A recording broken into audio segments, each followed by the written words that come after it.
This Could Get Dicey is an imperfect Dungeons & Dragons game played imperfectly. Like the name suggests, this podcast could get dicey. Content warnings can be found in the episode description.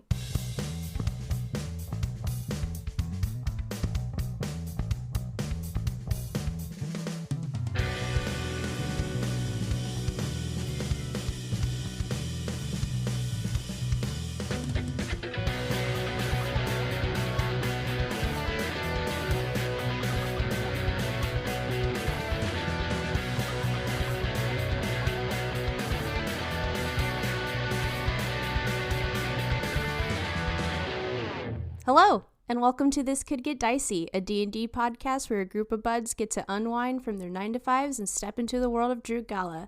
My name is Destiny Nieto, I play Lü'mis Bjorn, and before things get a little too dicey, I'd just like to say it's a beautiful day to experience something new.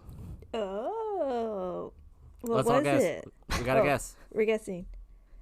I got nothing. Was it a new food item you'd never tried before? No. Okay. Was it a new performance-based thing? Yes. What Performance does that for even you? mean? Did you Before read a book I aloud to kids or performed something? without telling y'all. Did a live show. I did a live show of this podcast without y'all. No, I went to the ballet for the first time. Oh shit. Okay. What did you Yeah. Respect the art. Athletes. Beautiful. Not for me. Fair. Understandable. do? Yep. In when I was in the School of Theater and Dance, I wasn't really interested in the dance part. No, I mean, great dancing. I liked it, but the whole time I was like, hey, I wish they would just break out into a song right now. Yeah, there's no words in the ballet. There's no words. It's a lot of quiet. How long is the Nutcracker running these days? Ooh, that's a good question. I don't know. It seems like forever. So we're not tagging this one, huh? No tagging this one. Sorry. I want to say there's 3 acts. No, 3. Yeah, 3 acts, and I think each of them were 40-ish minutes long. Okay. All right. Ouch. That's a little Yeah. beefy. That's You a little stayed for the beefy. third 40-minute section knowing? Yeah. Well, it got better because as the later acts had more, the dancing involved didn't have a quote-unquote plot associated with them. It was just them performing, them dancing. I was like, I like this because there's not like supposed to be a plot you're supposed to follow. They're just twirling around, and that's cool. So it kind of got better. But not gonna lie, the first act was a bit rough for me. Were you scared of the Rat King? No, okay. The Rat King and the people that played the rats, kind of hot. Of course. Okay. All right. Hot rats. I don't think I've ever been to the ballet either, and thanks for solidifying probably me ever going in the future. We used to we have like a VHS copy of the Nutcracker, and we would watch that at Christmas time. Do you enjoy it? It's fine. Apparently, the one that we saw here, the storyline is different than, I guess, the original Nutcracker, or they changed some things. So I am intrigued of what's different, but I don't think I'm going to watch it live. Maybe I'll read about it, but... That's Austin Theater. Hi, I'm Alex Villarreal. I play Ellis Vendove, and today is a beautiful day to do a small glow up on a bathroom. Oh. Oh, I love this feeling. Does that mean you just like bleached everything? I sprayed everything down with a hydrogen peroxide solution and scrubbed it down with old toothbrushes and stuff. And I got new shower caddy, new shower liner, new toilet paper holder. The bathroom is the last place I think to make look nice in my house. Mm-hmm. But once you do make your bathroom look nice, you're like, I can hang out in here. I can spend some time in here. But yeah, I mostly see other people's bathrooms, and I'm like, huh, Nice. Good job, y'all. When I see like other people's bathrooms, I'm like, how much time are you spending cleaning your house? Hopefully, don't think that with us. We don't. Not a lot. I get pretty hard on the toilet. I go. Yeah. Sorry, I clean the toilet a lot. I go pretty hard on the toilet. Let me stop and rephrase this. I'm gonna be in the bathroom a long time. It needs to look good. No, I like cleaning my toilet a lot, but there are several other aspects of the bathroom that I'm just like, I don't. But also like your whole house, like just in general. I'm just saying, like in general, you see someone's bathroom's like immaculate. You're like, dang, like are you like hardcore mopping everything all the time? Like I don't know, just like it's just interesting to think about what other people's cleaning habits might be. Mm-hmm. TikTok will make you feel really bad about your cleaning habits. Yeah. I haven't heard a lot of good that TikTok does. We're lucky to have a very small house. Yeah. Yeah. Didn't buy a small house. Oh, whoops. Hello, I'm Kenny Chilton, and I play Emil Mayzaks, and it's a beautiful day to sit at a campfire. Correct. Yeah. Nice. Just good vibes. It's warm, and it got chilly. Yeah, there was a cold front yesterday, so we had a fire, audience. The royal we here on the podcast had a fire yesterday. And I was so glad that it cooled down enough to justify having a fire, because it was going to happen one way or the other. There were definitely some scary moments where I thought a bunch of embers were going to rain down on me. Oh, why? Why you specifically? When the wind would blow, it was all coming in my direction. Alex probably felt this too because he was right next to me. But like, there was definitely some times where I'm like, that's a lot of little sparks coming right at me. Just take me away, embers, to the fire realm. It's just good having a conversation at a fire too. Is just different than a regular conversation. It really is. You just made fire right in front of yourselves. It's weird.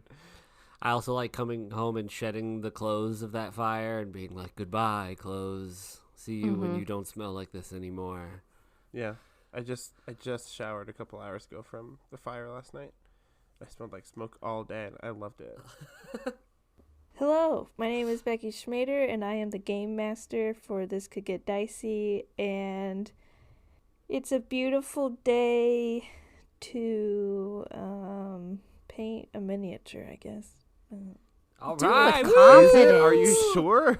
I don't know. Listen, all day today, I've been like, it's a beautiful day to be depressed. But I'm like, you can't say that as your actual beautiful day. You can say it's a beautiful day to be in your feelings. Yeah, there you go. There's a way to frame Yeah, it. but it's not really my feelings. Just, we don't have to get into it. It's a beautiful day to paint a miniature. What miniature did you paint, Becky? I can't say. Great. Oh.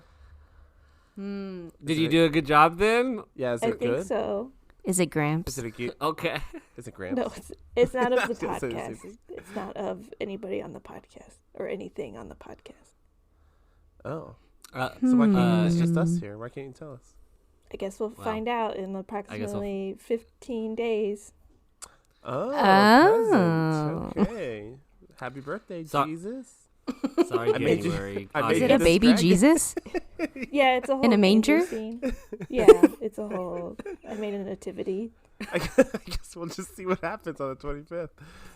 Do you think somewhere in like Utah there's some, like at BYU they have like a D&D group and they're doing like a very like gospel based 5e campaign where Oh my like God. No, because Like- if you're going to that level, you're not allowed to play this. And you That's class okay. as Jesus Christ? you can only be a cleric and you fight. I want to be Mark.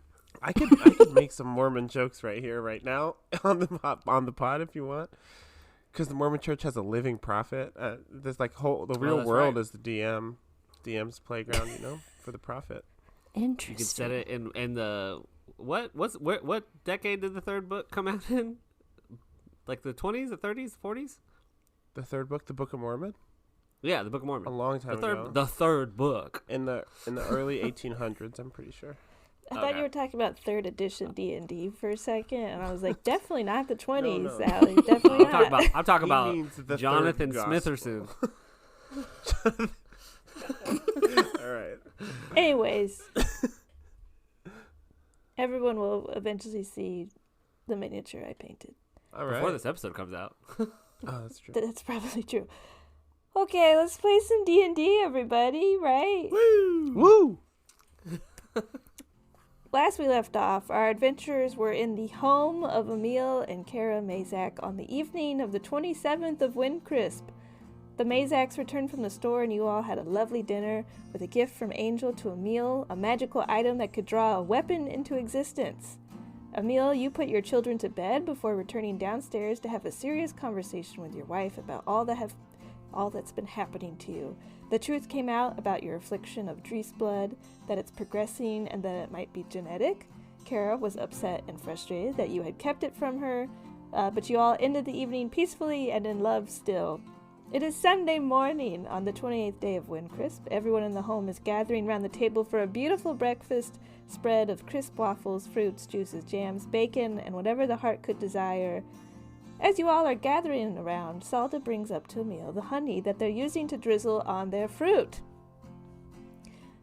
Dad, we got this honey in the store, and we used to carry multiple honeys and spread, but this honey has been so popular, we stopped carrying all the other ones. It's the only one anyone would buy, and that, of course, has helped our overhead costs, and it comes straight from Honeyguard, the island of the bees. Oh, get that, Ellis. This comes straight from Honeyguard.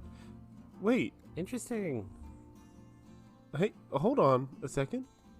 How long ago did you start carrying just this one?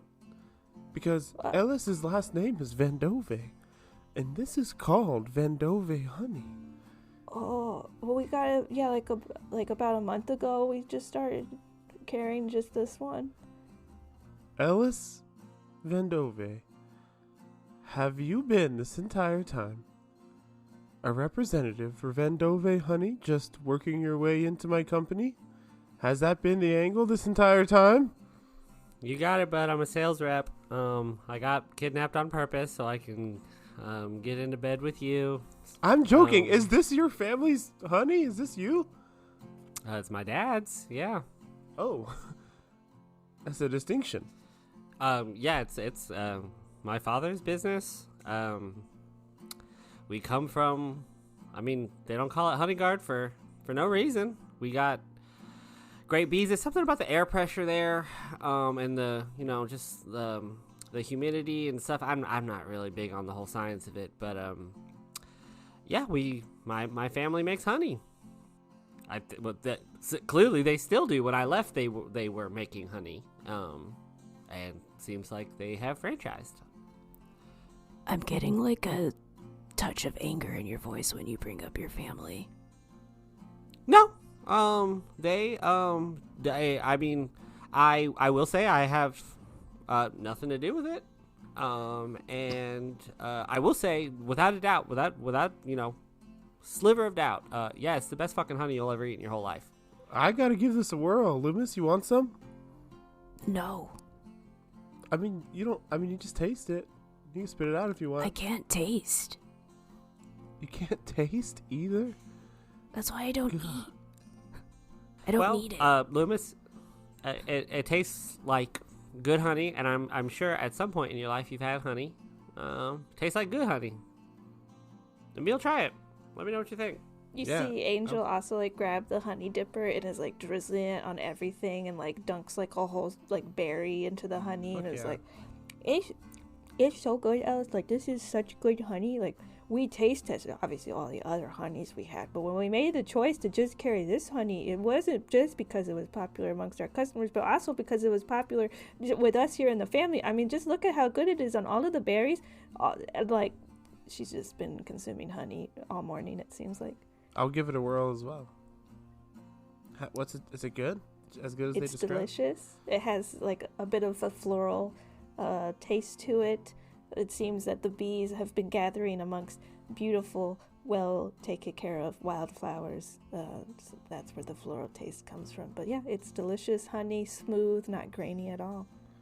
This is a superior product, Ellis. This is something to be proud of. I'm sure they are. Yeah, my mom had a lot of lavender and rose plants, and figured if the bees could pollinate on something that would help, something different, give it a little bit of, I don't know, a deeper note or something like that. I don't know. I'm glad you like it. I'm glad they're doing well. You should keep selling it. I look over at Salda and Angel and look back at Ellis and say, I'm sorry you don't feel as connected to your dad's business. But I get it. How did this make its way here from Honeyguard, girls? Who did someone specific bring it, or did you find it in a salesman? How did it get here? A salesman came by. It seems like they're expanding to send out honey into the more popular or to larger cities besides Honeyguard, and so they brought it. A guy brought us a crate of it and asked if we wanted to try selling it, and we gave it a go. And of course, people of Venzor love when stuff is imported, even though Honeyguard's not that far away, but they do love when things are imported. So it's been very popular just because of that as well. Ellis, did you tell anyone about Venzor's varieties? How would they have known to come here? I have this is probably just a pat on y'all's back, Mayzaks, but I didn't tell anybody anything. They must have heard about y'all from their own sources. You could probably tell that Ellis is usually pretty chipper. He's kind of wearing it on his face right now that he's obviously not trying to be rude in front of Salda or Angel, but he's just he has a very I don't give a fuck face on. Ellis is also usually very hungry. Is he eating the honey, or no? Does Ellis eat the honey? No, I'm not eating the honey at all. I clocked it with Vindove honey, and I'm just I'm good. At least have a waffle. Oh no, yeah, Okay. I'm piling my plate up with other stuff. I'm just avoiding the drizzle. But yeah, I'm glad y'all are carrying it. It's crazy to see it so far, out westward. Neat. So what's the plan for today, huh? Well, maybe we can walk the girls to school, and then we have a little bit of business, some meetings. At least one meeting I'd like to take today. That's of utmost importance. Do you want us to join you on your walk? Yes, yeah, for sure. Kara, I imagine you're gonna be headed out to get the store opened soon. Yes, that'd be great if you could take the girls to school, and I'll head to the store, and then we can all reconvene again at the end of the school day. The girls will come by the shop and work a little bit before we close up for the evening. We can meet back here for dinner or whatever. Sounds like a plan. But before we head out, I kind of turn to Emil and I go, I don't know if this is too forward, but would you mind if I gave your family something? Kind of to say thank you? Oh, no, be my guest. It'd be a faux pas not to. Oh, good to know. I look at Lü'mis. Lü'mis. I like looking at Lü'mis. You start digging through the thing. I go up to Salda and Angel, and I kind of kneel down, and I pull out the origami demon message scroll, and I say, hey, I'm sure your dad told you, but we're gonna have to leave fairly soon. But I just wanted to let you know that your dad's in good hands, and we're happy to spend time with y'all. We thank you for your hospitality, and if you ever need, and I look at Kara and I say, if you ever need to reach out to us, you can use this. I will say it makes a little demon guy, but the demon guy will just run away and come towards us. But yeah, just in case you ever need to reach out to us very quickly. Oh, that's really helpful. Yeah, thanks. Thank you, Ellis. That's really nice. No problem. Do we have to fold it ourselves, or does it just automatically fold it to a demon? Because we don't know origami. I think it automatically does it for you. You see Angel's eyes light up at that, just holding the scroll in her hands. Look at Kara specifically and say, This is not to be resold. This is to use in case of emergency. Yes, yeah, no, definitely. We will keep this safe for emergencies when we need to reach out to you all. Yes. That was very nice, Ellis. I thank you. Oh, thank y'all. It's nice to have a good night's rest in a proper home. That everyone else just, I think, kind of just turns towards Lü'mis quietly. My gift to y'all is I won't mess up and kill all your plants in the garden. I've seen what Lü'mis can do to a plant, so that is a true gift. I'd take it. I would take it on the chin. Also, you sold a pair of boots yesterday, or toys, I think. So good job. Thank you. All right, girls, go finish getting ready for school. All right. Everyone kind of rushes off to do the rest of their morning routines before. Is there anything you want to do before you all head off into Venzor? Yeah, I just, as Kara's walking out the door, I'll just say, thank you for being so understanding, and I know I can't say it enough. I'm sorry that it's happening this way, but I'm gonna make it right. I know, and I'll do what I can to help here. Love you. I love you as well. And she kisses you on the cheek before heading out the door and off to the shop. The girls are waiting to be escorted to school. Okay. Yeah. Welcome to Yeah, school. you I all- don't know what district it would be in or whatever, but You know, that's a good question. It'd probably be in the same district that y'all are in, so Okay. the Light Watch Light district. Watch. So you all head to the school. You do you say anything to them before they go inside? just generalities. See you Okay, later, cool. etc. You do that. They hug everyone. Goodbye. And now it is the three of y'all outside the school in the Light Watch district. Whew. Okay. Give it to me straight. How do you think it went last night? Lü'mis, you start. I was really looking for your answer because it'll be the most straightforward, I think. I mean, there was times I wanted to slap you across the face, and Kara had better points than you brought up. But overall, it was pretty decent. I think you did a good job of laying out your anxieties and worries. There was a couple moments where I felt they were misplaced, but ultimately, I think you and your wife have a better understanding of each other than we currently do. And I'm glad y'all seem to be in good spirits. Yeah, it does feel a little different now. It's been a while since I haven't felt like we were wholly in control of our lives. So, it's kind of weird. It's kind of liberating in a way, kind of exciting that, I'm back to this stage I was in my early career where we're having to scrap for everything, and kind of feels like that right now. I'd like to go see Sir Quay Nightthought of the Citrine delegation. He's the one who taught me more about the Drees blood without calling it that, but I think he knows more than he let on. He told me to find this indigo magnolia. But he did also. His name came up in some of the research I did. He might even know who my parents were. I don't know. I need to talk to him, but I don't want to talk to him alone. At this point, it feels like it could be a liability. I mean, yeah, we literally have nothing on the docket until the ball, so whatever we can take care of, let's take care of it. I did want to ask Emil, kind of with everything going on, it's ultimately up to you and her, but do you think it's a good idea if Kara comes to the ball? It would be weird if she didn't. It would be kind of suspicious. It's kind of an expectation.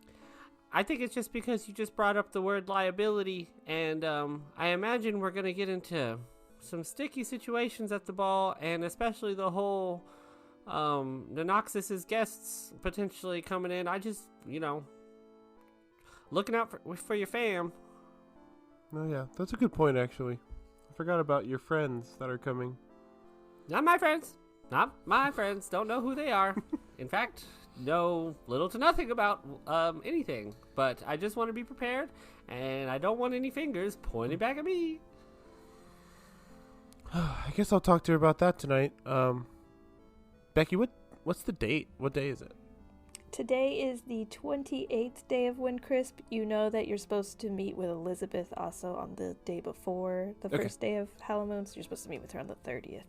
Just something to think about. Obviously you can make your own choices and all that, but yeah, let's go see Sir Quay Nightthought. You make him sound super cool. So if he's a total dud, me and Lü'mis are gonna clown on him. Well, I don't know that he's cool. I don't think I like the guy, but he was the only one I could find who could do anything for me in regard to what was happening. So I went with him for a little bit. What should we call him? Do we call him Sir Quay Nightthought? Do we call him Quaid? Sir Quay. Sir Quay. Quay. Oh, Quay. Mm-hmm. Nice. But Sir, I think, is important to him. That's what I call him, at least. He does have a name that you kind of want to say the whole thing, but I think Sir Quay is fine. It does go hard. Other things on the docket, I also want to visit the Margueries to kind of give our condolences. And we gotta get our clothes for this ball. I know we got new suits, but we're gonna need masks. We're gonna need to be fully blinged out to blend in. I kind of elbow Lü'mis and go, new clothes? What's wrong with the new suits we got? These are great starts, but we're gonna need to add on to it. Why? Because otherwise we're gonna stand out. We're gonna look like maybe the Help, or people will wonder why we're there. Yeah, Fair, nice, fair point. awesome, awesome, cool, Kitty.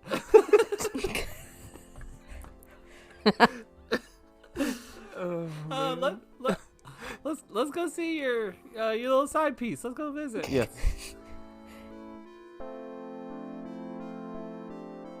Hey, thanks for making it all the way to the mid-episode ad break of our podcast. This could get dicey. It means a lot that you're here. If you like what you're listening to, share it maybe. Tell somebody about it. If you want some more of us, if you like us that much, you can follow us on Instagram and TikTok at TCGDpod for funny stuff. But yeah, don't want to take up too much of your time. Just, really appreciate you being here. Enjoy the rest of the episode. Sir Quay Nighthought's office is in the Citrine Delegation Meeting Hall within the High Hells District of Venzor, so you all head over from Lightwatch to the High Hells District. The meeting hall is a large stucco building that sits at the intersection of a few streets, making the building sort of a triangle with 3 towers. Honey yellow flags wave from the towers and large banners drape down the sides. Coming in and out of the building are folks of all types, scholars and academics, tinkerers and crafters. There are a few individuals coming in and out in armor with honey yellow tabards and a few others with tight-fitting honey yellow robes. Emblazoned across the banners, flags, and tabards is the symbol of the Citrine Delegation, a hexagon with a honeycomb background and a singular crystal in the middle of it. Entering inside the building, it's quite alive, people moving around with great purpose here. The entrance to the hall is a large open room with grand tapestries depicting discoveries made by members of the delegation. One is of a female elf, her dark skin stark against the cream background of the tapestry. She stands in front of a group of individuals, holding up her hands with flames emitting from them.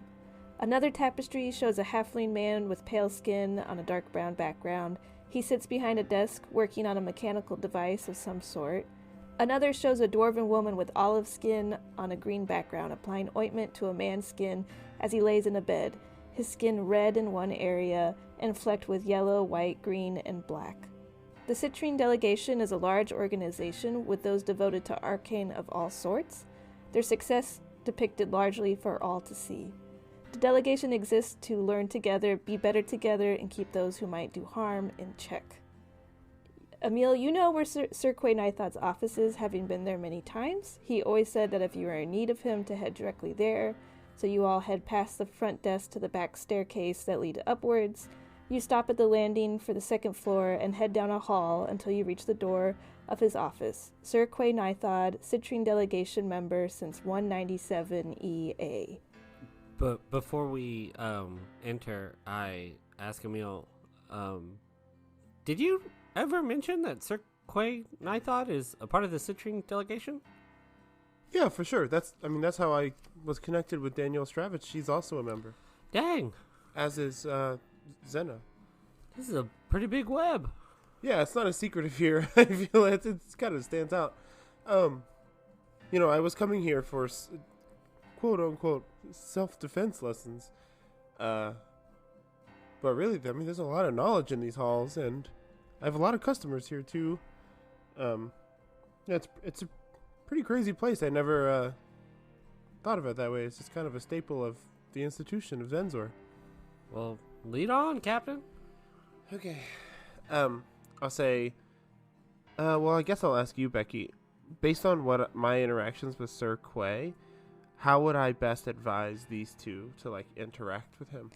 I think you know that, while he's a member of the Citrine delegation, he's also, probably, you and him have, more of an informal relationship just because you've been going to see him for, a little bit. So you know that, they can talk to him and call him Sir Quay, and he's not going to be I don't know you, I'm not going to talk to you two or anything. But yeah, they can refer to him as Sir Quay or Sir Nithod. Either of those would work. Gotcha. I convey all this. Say anything else before we go in that I need to be thinking about, or I don't think so. Is this a space that we can speak freely about your condition? Yes. He has never said the word Dreesblood to me, though, so I'd like to withhold that particular bit of information. I do want to update him on some of the developments in my physical condition, and I also want to confront him about some of the research he's done in the past. And we'll just see where I'm going to feel it out as to how much I want to disclose. Great. I'll just keep quiet in the back. No, feel free to jump in if anything comes to mind. Knock, knock. Knocking on the door, you hear a come in from the other side. Opening the door, the office is quite large, the walls lined with bookcases and a desk on one side, behind which is a fawn man. The rest of the room is quite open, and the ground is covered in a mat of some sort, like one that might be there to soften blows during a spar. The fawn man looks up from his work. He has pale skin, curly black hair, and wears a dark green vest over a cream-buttoned and pressed top. His legs are covered in black and curly hair, and as he stands to come towards you all, he's a good bit under 6 feet in height. He has a full beard, and as he comes closer, his beard and hair, you can see, is starting to become speckled in gray. Emil, my boy, welcome back to Venzor. I hope your journeys have proved fruitful with information. Oh, yes, they have, and many developments you will be interested in. It's good to see you, and I extend a hand to shake. Yeah, he takes your hand and shakes it well. I think he kind of knowing your condition, kind of grabs your hand and sort of spins it around to look at your wrist to see if there's anything different. How is your condition? Any developments there? Oh, plenty to share. Feels good to walk into this room knowing I'm not going to walk out with a bunch of bruises, I have to say. I want to introduce you first before we jump the gun here. This is Lü'mis, and this is Ellis. These are two associates who have been helping me. We can speak freely in front of them, as you've already decided to do. Apologies, but yes, welcome to my office, and welcome to the Citrine delegation. If you've never been here before, welcome to Venzor as well. I am Sir Quay Nithod, an established member of the Citrine delegation, focused on sort of humanities and science. Thank you, sir, for allowing us into your dojo, sir, and we are honored guests here, Sir Quay. Yeah, thanks. Fantastic. I take off my jacket and shirt, as I am wont to do when I walk in this room, revealing, I think, knotted joints and limbs wherever my skin has started roughing up. I'll show him that. I show him the newest development, which is the good berries that are growing off of my left clavicle, like right near my heart area, and say, Quay, it's developed exponentially quicker than it had been before.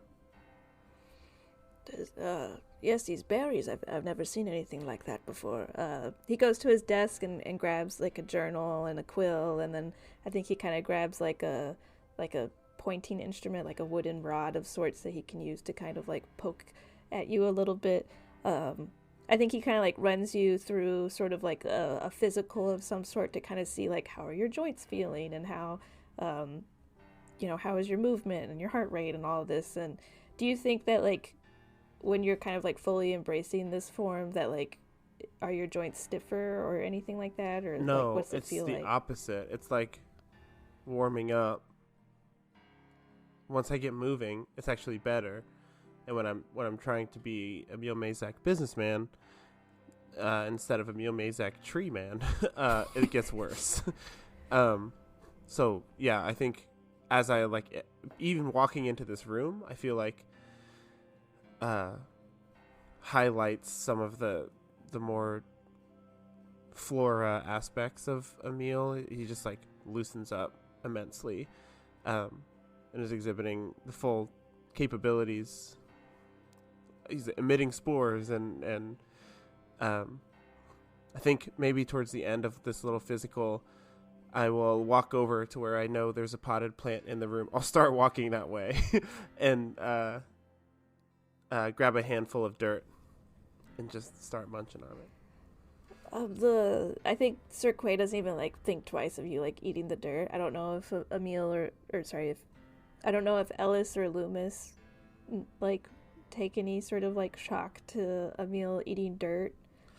We've only ever seen it once or twice now. I once or twice for sure.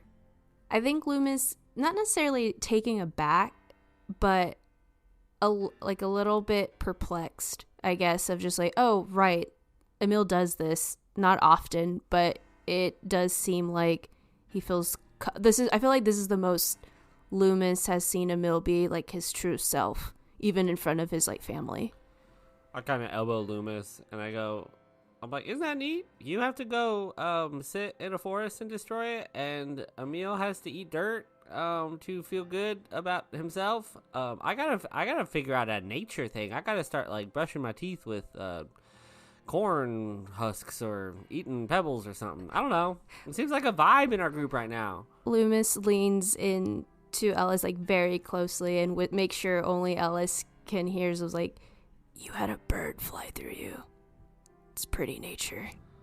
Yeah, it did. It was like dripping tar oil or something. It felt very otherworldly nature. But yeah, I'll take it. I'm Birdman. TM, Birdman. TM, all rights reserved. So Quay, this all of this has happened in just the last, 2 months, few months, however long it's been since you sent me away. I'm getting worried. This is worse, and Kara knows now. There's no way to hide it from her. Well, I think it's good that your wife maybe knows about this now, but has there been any revelations or moments in the last month or two to maybe trigger an acceleration of this disease? We've been fighting to survive. I've succumbed to it a little more. In our first encounter, I was coughing up a storm and held back so that I wouldn't use my powers, but I've used them a lot in life and death situations in the last month. We the three of us have been through an incredible amount of danger that required me to use it, that in cases I would rather have not.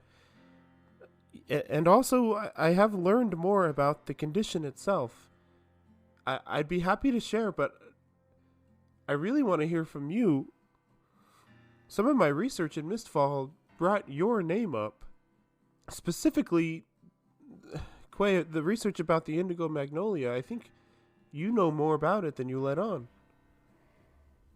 I admit that I did research with the indigo magnolia, and that I've yes, done research surrounding that before, but I didn't tell you about my previous study. It did involve use of the indigo magnolia, yes, and well, it didn't end very successfully, and I suppose I was a bit unsure you should know about the unsuccessfulness of it.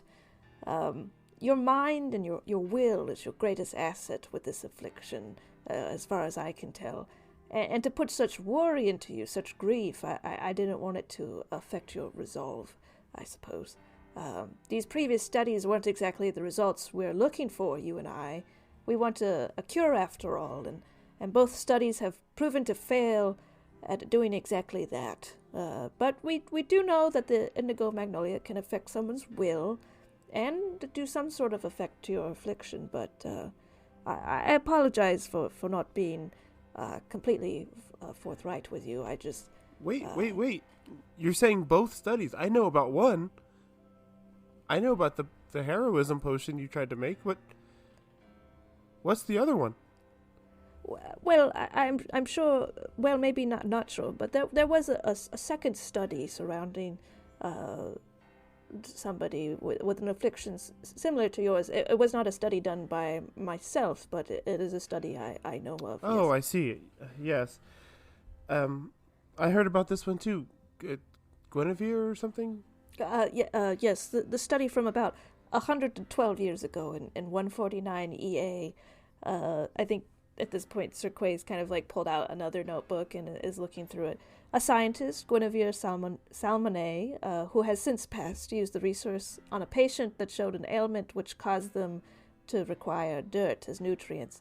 Guinevere made a potion with the plant, attempting to rid the patient of their ailment.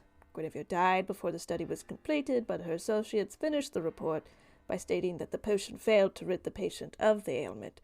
If anything, it seemed to enhance their qualities. The ailment throughout is referred to as Drees blood, nothing else in the study about it.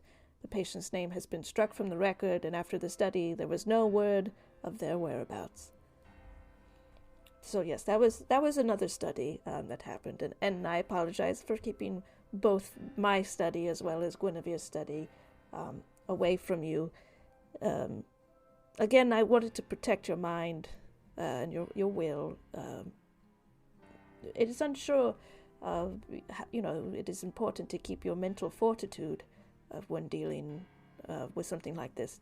You say so yourself, it changes the progress on the body given your control of it and your will to have it be present or not present.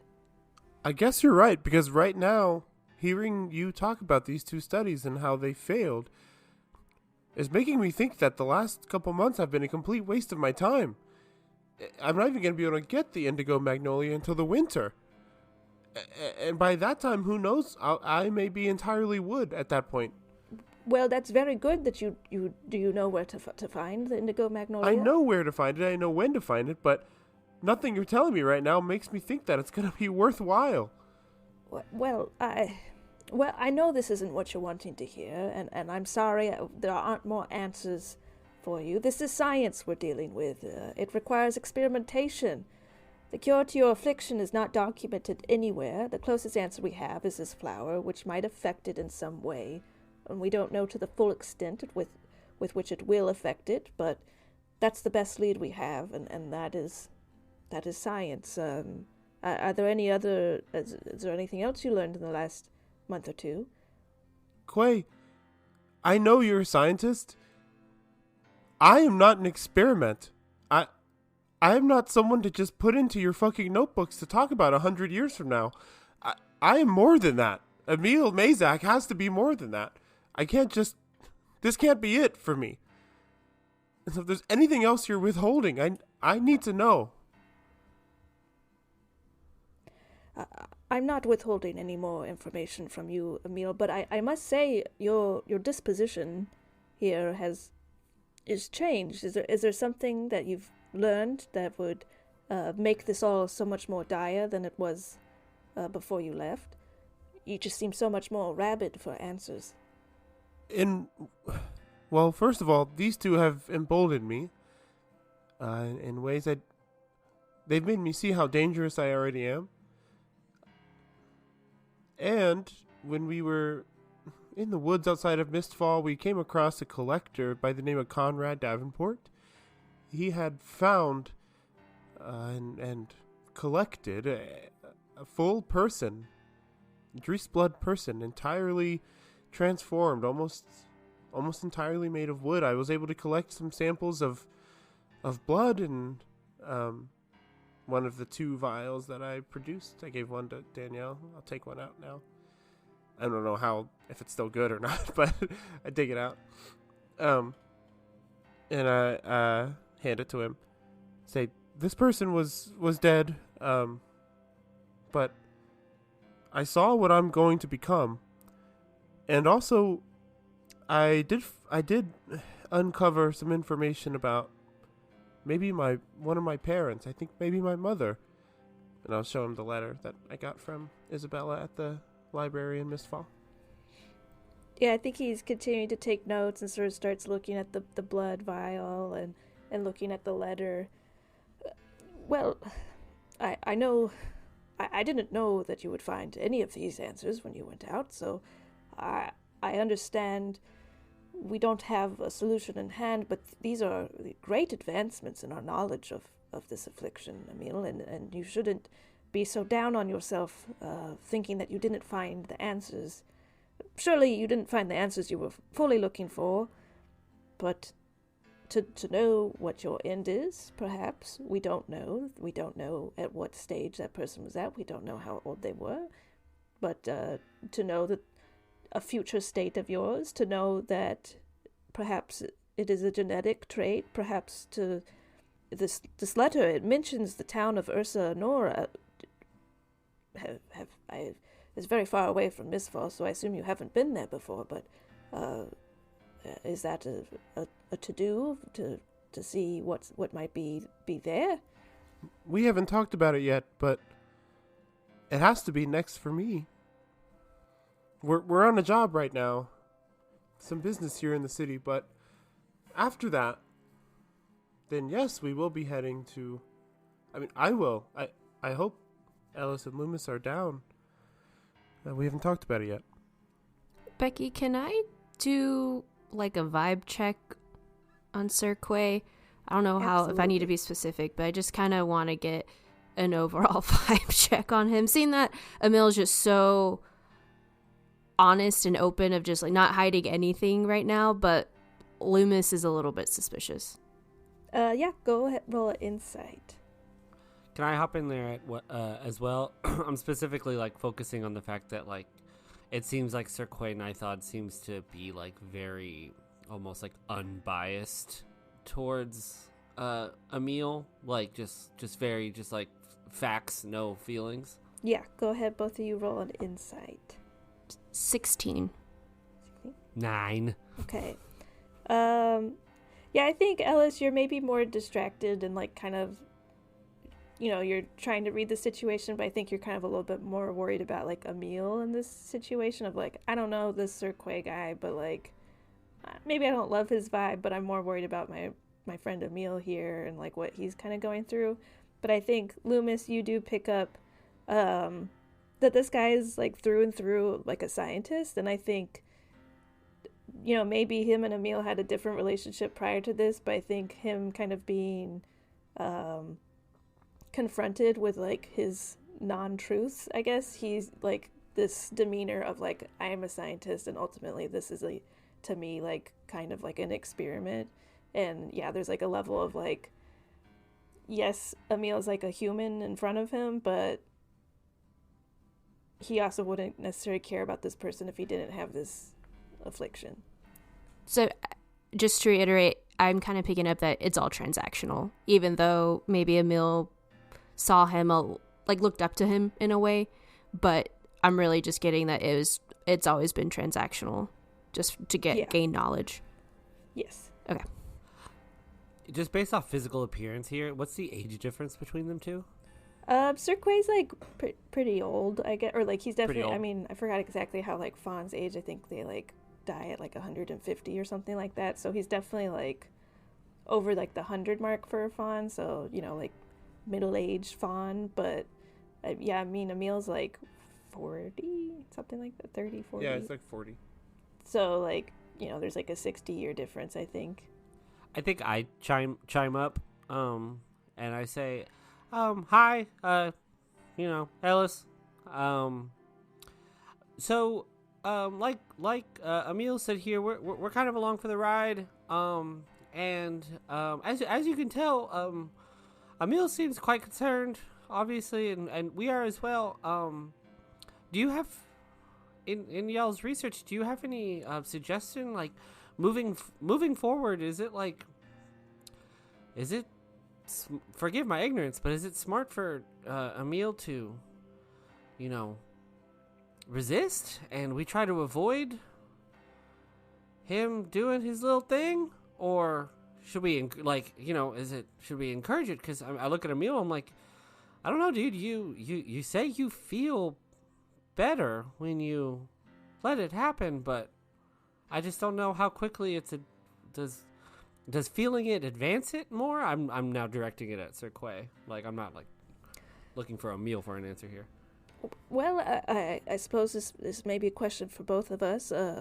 In my research around this, we found that resistance created the cough. Resistance creates a little bit more pain, but 2 months is pretty quick acceleration on this, but hard to say. Is that embracing it, or is there more to that? We don't have all of that data. But I suppose that's also a question for you, Emil, of do you feel better when you embrace it and no longer hide it? I'm usually very good at compartmentalizing. I feel physically better, but also feel like I'm training my body to be more in that state and less in the state I want to be in. It's very complicated. To add on to that, these berries, I willed them into existence. I was looking at a good berry spell scroll, and they developed. I felt like I was trying to test the limits, and like we have done many times. The first time I shot a vine out of the ground was in this room.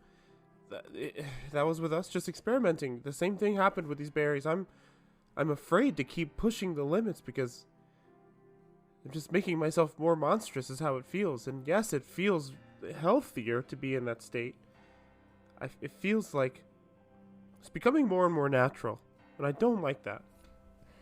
Well, you are beyond my knowledge of this, and if you choose to come back with indigo magnolia when it blooms and over a month's time, I can try and help you as much as possible, but I think your lead here of going to Ursa Honor and seeing who might be there is your best answer, or your best chance of a clear answer. You trying to resist it is your choice, but I don't feel like you'll feel good until you can speak to somebody else who's maybe going through this, and there may well be people at Ursa Honor who are like you and can tell you what a progressed stage of this might look like, or the like. Yeah, and Ellis, to add on, I selfishly do care. I don't want to be the thing that we saw in the collector's chateau, but if that's what it takes for me to get a cure for the girls, that's what I'm gonna do. And so, I mean, at this point, it's more about them than me. Well, it looks like we got an agenda set up. We're going to take care of our business here and then head back north, right? Pretty immediately? Yes.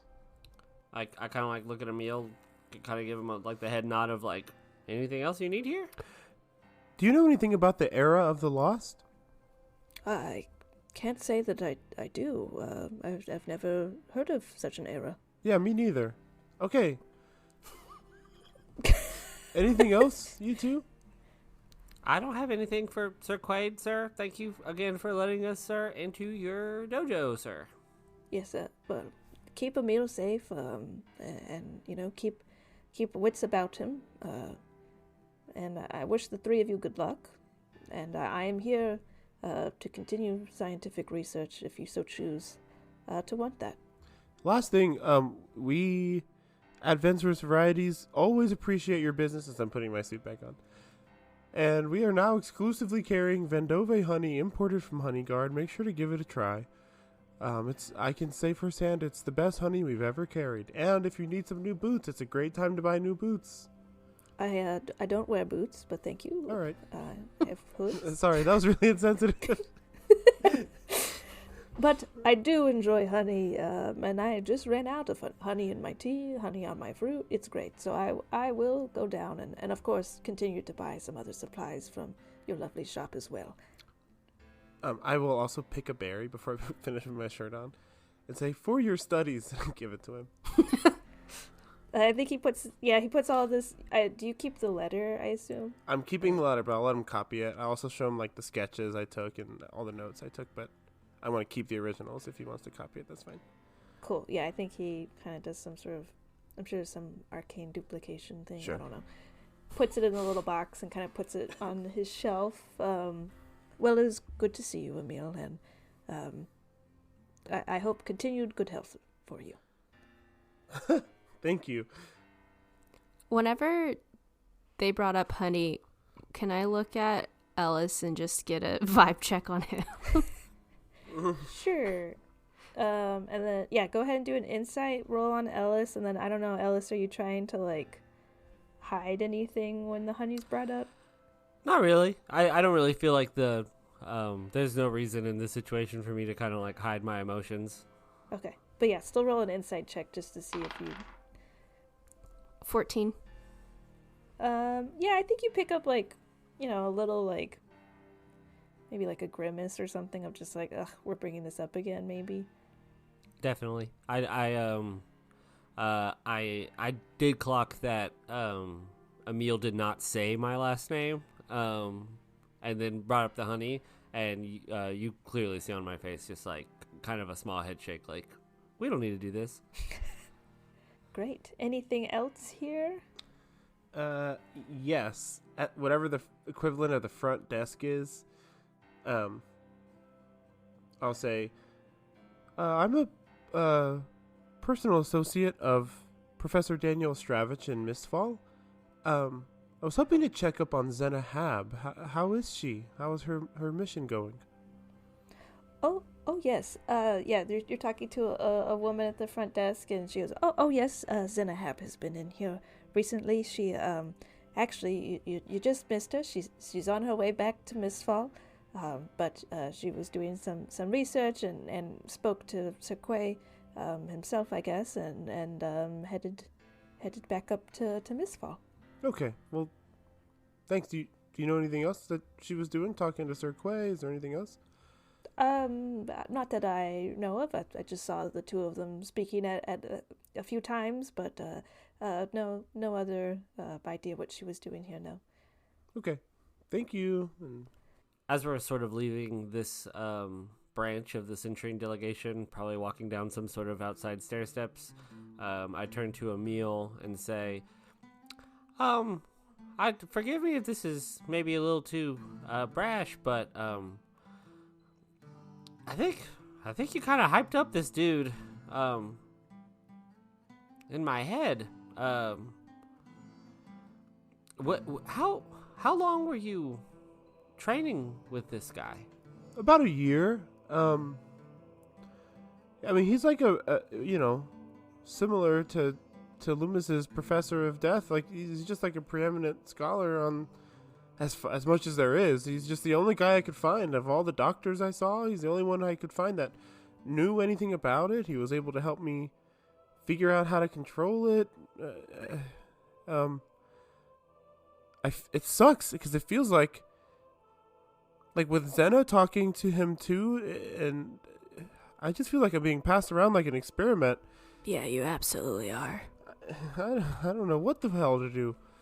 I will say that I think, unfortunately, Emil, while I can understand emotionally that might feel frustrating, it might be an overall net positive that you're kind of being viewed in that way, you know? Like, I don't know enough about science, but I imagine keeping personal and kind of emotions out of it and just kind of looking at it as you're at point A and you need to get to point B, and there's no hemming and hawing between it, at least coming from him.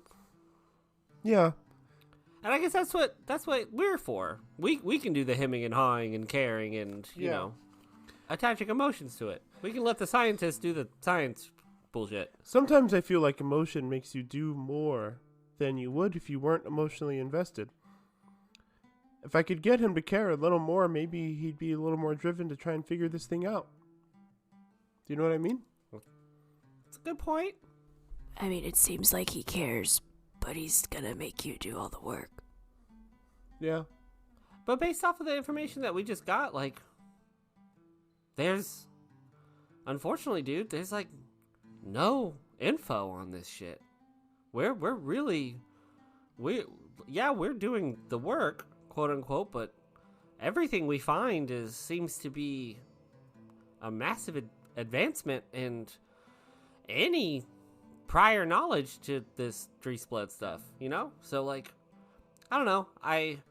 It's easy for me because I'm not you and I don't have your condition, but, you know, every person we've spoke to says, hey, good job, y'all are in the right direction. So, you know, I guess try to keep your head up. I will. We should try and find some way to travel faster. We can't keep solving mysteries on boats. Getting around the continent, it's going to take too long. There's so many magic users in the city. If Nonoxus has any way to get us around the continent faster, that'd be great. I feel selfish asking, but also it's crunch time. Also, you run a big item shop, and you always talk about all these big connections. Start flexing your muscles, brother. It is time I start calling in some favors. You're right.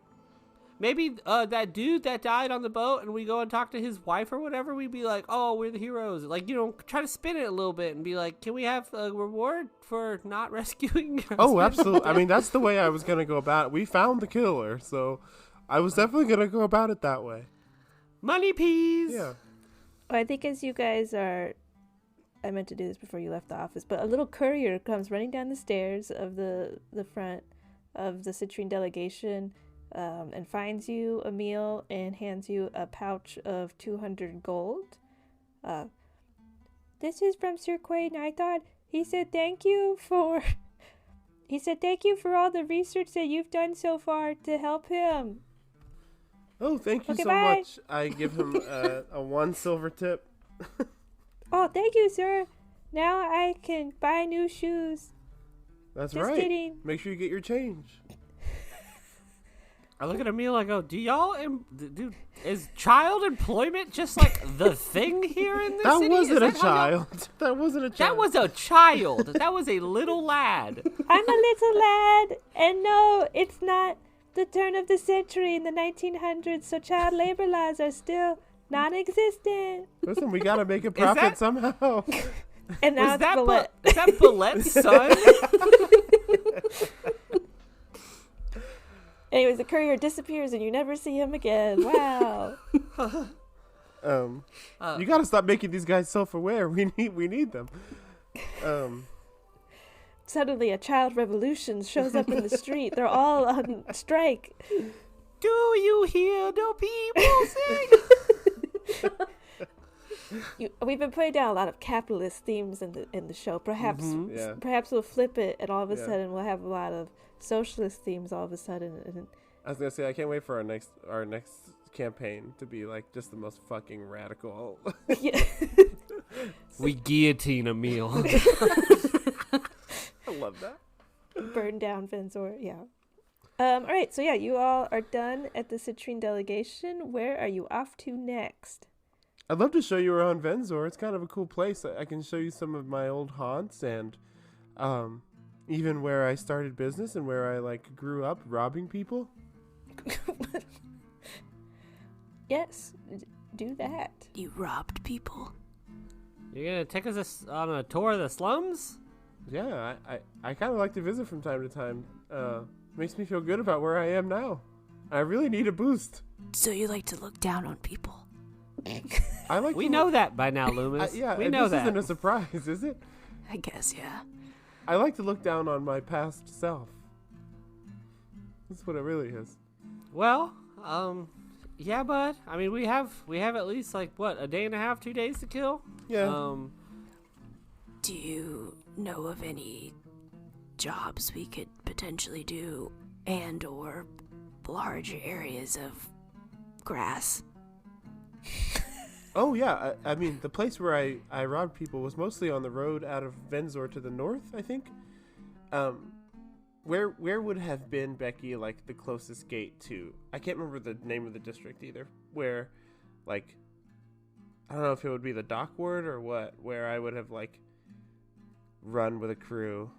You would have run with the crew out in Westway probably. There's kind of a large swath of the non-elites of Venzor live there basically, so it's anywhere from kind of like suburbia to like farmland to all of that kind of in the district. So yeah, that we like stayed outside the walls of the city and then like would come in to rob people and leave. So I think I'll take them that way and like show them some places, good restaurants, hidden gems, and then bring Lü'mis out to the nature out west so he can heal up. Yeah, you all head out to Westway and spot different things, different restaurants, different stores. There's not a lot of sort of like places of note in Westway, but you do pass a temple to Dodothal. It's in Westway, connected to the cemetery. People pray to Dodothal for long lives and peaceful passing. They also go here to see their loved ones on to the next life. Other than that, though, there's not really like big... there's no like big like government or like whatever you want to call, like not a lot of other places of note, but you all make it out to sort of the more rural area, and there's definitely some like unclaimed patches of grass in between homes and in between like pig farms and things like that, and so you can find a little spot to suck up all the leaf juices from the grass if you want. I go, Lü'mis, are you trying to take a long rest here? That's what we say in our vocabulary. We say long rest or short rest. Yeah, I mean, I was gonna ask, I guess, God how it works so I don't have to take a long rest. So, Becky, how exactly would it work in the sense of, I know typically when I take a long rest, I get my life force back or whatever, but is there essentially a short meditation I can take, whether it be this is going to be like a short rest or even a mini short rest, just to kind of knock down one of my like, so essentially, I don't think I've ever explained this, but I have 7 life force tracker thing, I guess you could say. And when I hit 7, I think I go into mist form, right? I don't remember, but you go. It's not good.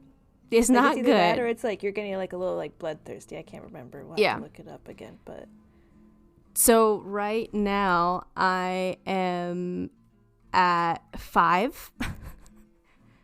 Just based on we were on a boat for a few days, and then we're in a city that doesn't have a lot of nature. Oh shit. So I don't necessarily want to have to take a long rest and waste time, but is there like a 10-minute breathing exercise I can do on grass that will just take some of it away, or I would gain life force rather? I don't think I clarified that it had to be a long rest. I think you added the flavor of it being a long rest, so I think you can just do like a little, we'll say like an hour meditation to do your little radius of death, and then it counts as like rejuvenating yourself, like the whole way. Yeah. Okay. Yeah. Yeah, I'm looking at it. We never wrote down like had to be over like a long rest or anything. Should we make it that way? Well, you are in like a public area, so like usually you do it in like the middle of the night outside of Mistfall, but you are kind of in like a more public area, so I guess that will be the consequence potentially. So as you all do this, go ahead and like roll a perception check as you like go to like set up a little area and see if like anyone's watching y'all or anything like that. Okay. 19. You find like a little area that seems pretty secluded from everything. You know, it's kind of like behind There's some like small, like very small kind of like wooded area behind a little pig farm, but it seems like the farmer's not there or anything, so it's just like the pigs there.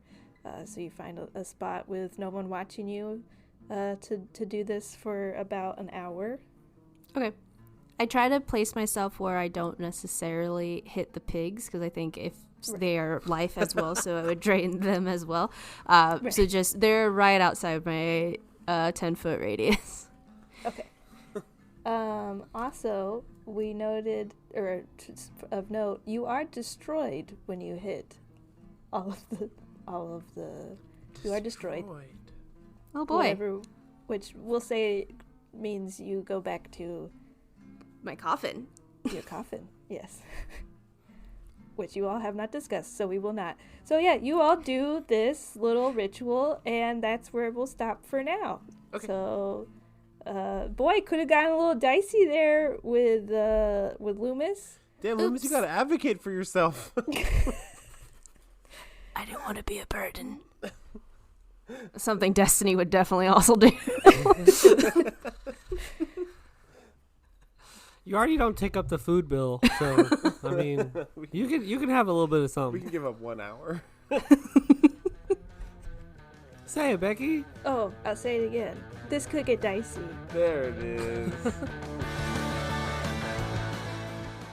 I still don't really trust Cirque. He's giving off Gramp vibes, and I bet the two of them are going to be part of the big bads later on. You can find This Could Get Dicey where all podcasters stream, and on Instagram and TikTok at TCGDpod. If you're really liking what you're hearing, please help us out by, sharing it with a friend, leaving a rating or review, all that jazz. Thanks for joining us, and stay tuned for our next episode coming out Wednesday, January 17th.